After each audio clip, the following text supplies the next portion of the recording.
Hi, this is Yaffi Lvova, registered dietitian nutritionist with Baby Bloom Nutrition, and welcome to Naptime Nutrition. Today I'll be doing a follow-up on last week. So last week we talked about stress and how it affects digestion. Today we'll be talking about stress at the table and how that affects your meal times and the rest of your life. So first, go back and check last week, and we talked about how stress affects the digestion physically and chemically as well. How when you experience stress while eating or leading up to eating, it really can affect you for up to 24 hours, and it causes your food to either sit like a brick in your stomach or expel out either/both ends. So we really want to avoid stress, but today we're going to talk about how it affects your family dining experience. So first, stress has associations, and when you're a child, you're developing those associations. So if something were to happen at the table, let's say you're having pizza, just because that's a common one, and well, maybe I want some pizza right now. So if you're having pizza, there's something that happens. Someone misbehaves and someone yells, and it becomes a stressful situation for everyone. What happens is we have the reaction that I described last week, where your food just kind of sits there and your stomach can't really do the proper action because of the change in pH, and your intestines are having contractions that they're not really supposed to have because you're going into that fight or flight mode. Well as that, kids are developing an association between the atmosphere, the colors, the smells, and the tastes of the food, and associating it with that stress. And what happens is they start to think, they associate pizza with stress, and then they don't want it anymore. So you have muscle memory in the gut.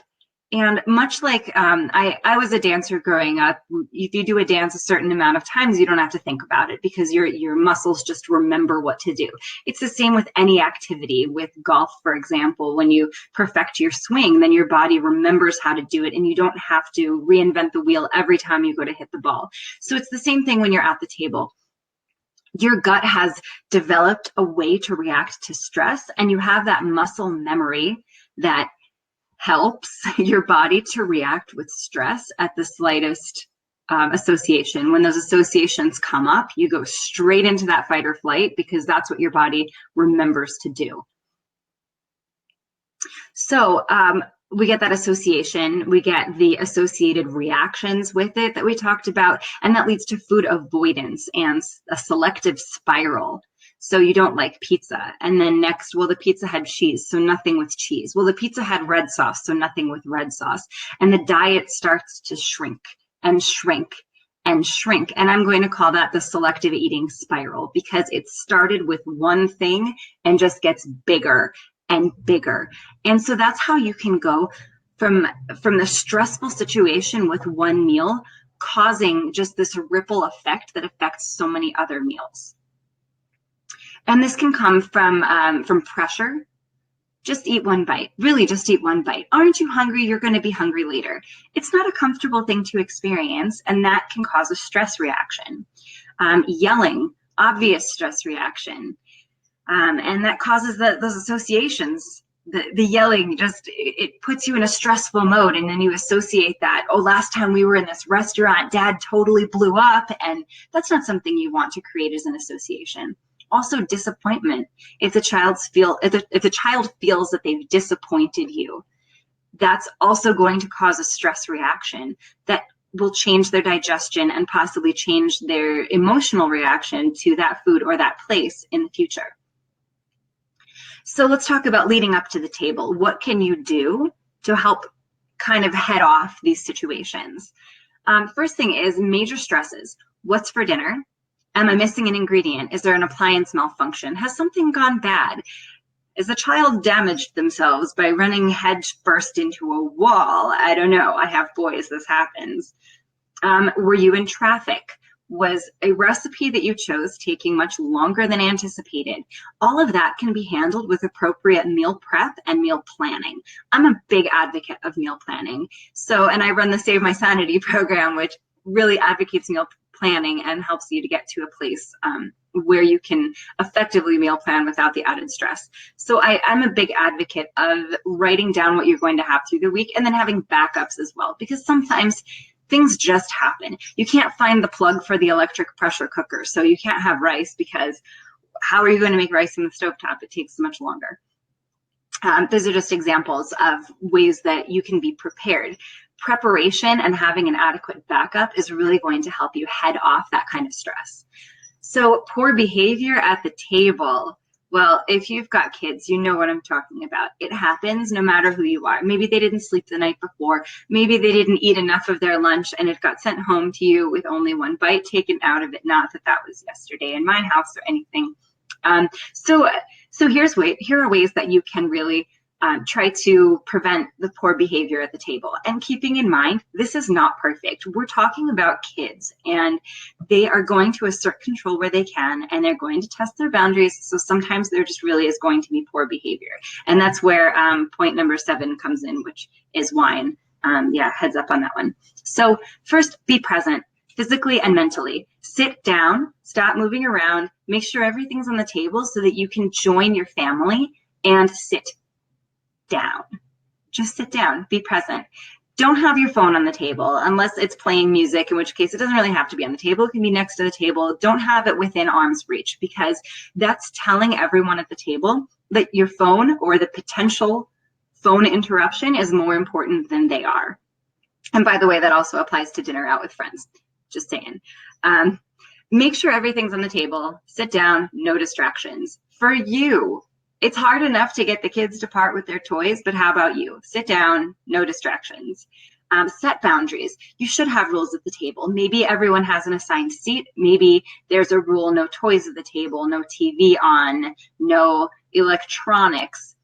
Everyone sits at the table until everyone's done, which is an age-appropriate thing. You have to decide if that's appropriate for your family at a given time. But you should have some boundaries.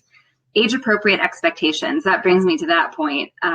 Keep in mind, if your child is 1, they're not going to sit at the table until everyone's done. That child's done and wants out. And there will be food thrown and temper tantrums thrown as well if you don't get the child out of their seat. So keep in mind what age-appropriate expectations are. I did a nap time nutrition on that specifically, actually, so you can go check that out. But you really just want to have appropriate boundaries, because if you have boundaries that are not appropriate, that's a surefire way to lead to a stressful situation at the table. Chores. This is a good way to head off poor behavior, because you're giving the kids something that they're in charge of.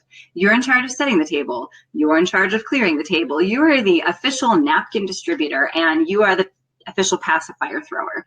We have one of those.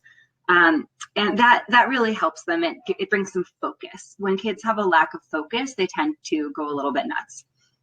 Music. Have some relaxing music on. There was some kind of music list on Spotify that was sent around, the most relaxing music in the world according to certain studies, and I should probably find that and link to it. I'm sure I've posted it before. But have something that relaxes you and keeps you grounded. And that's also my next point. Wine. Have a glass of wine or a glass of milk, whatever it is that relaxes you, that's appropriate for your family. Try to have fun with it. Your kids are only this age once, and cliche, just try to have a good time with it. You should sit down, you should enjoy your meal so that you can digest appropriately as well. Engage in conversation with the kids. Don't just say, how was your day, and leave it at that. Ask questions, ask them fun questions. How do you think the moon got in the sky? What do you think rainbows are made out of? You know, obviously those questions are not going to work with a 13-year-old, but again, back to the age-appropriate things. So think about what's interesting for your kids and engage them in conversation. No electronics, toys, or TV. These are distractions, and those can cause behavior issues. And truthfully, if you've been using those at the table, it'll cause behavior issues when you turn them off.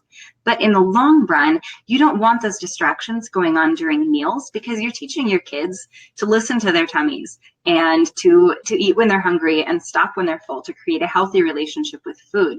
And electronics send a very loud signal, as opposed to the stomach, which sends very quiet signals. So it's very difficult for them to eat mindfully with all those distractions going on. Relax. Kids are going to feed off of your energy. And if you have this hectic, frantic energy at the table, they will pick up on that and feed on it. And you don't want them feeding on that. You want them feeding on dinner.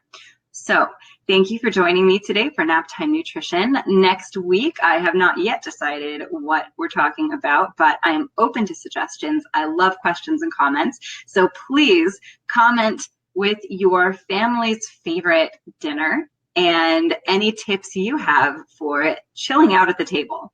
So join me next week. Also join me on Facebook. Well, you're already on my page. Instagram, my IG is babybloomnutr, and Pinterest.com/Yaffi. And if you are a Phoenix local, come to Toddler Test Kitchen at the Hallie Hart Children's Museum. We made super beet cookies yesterday. They were a huge hit.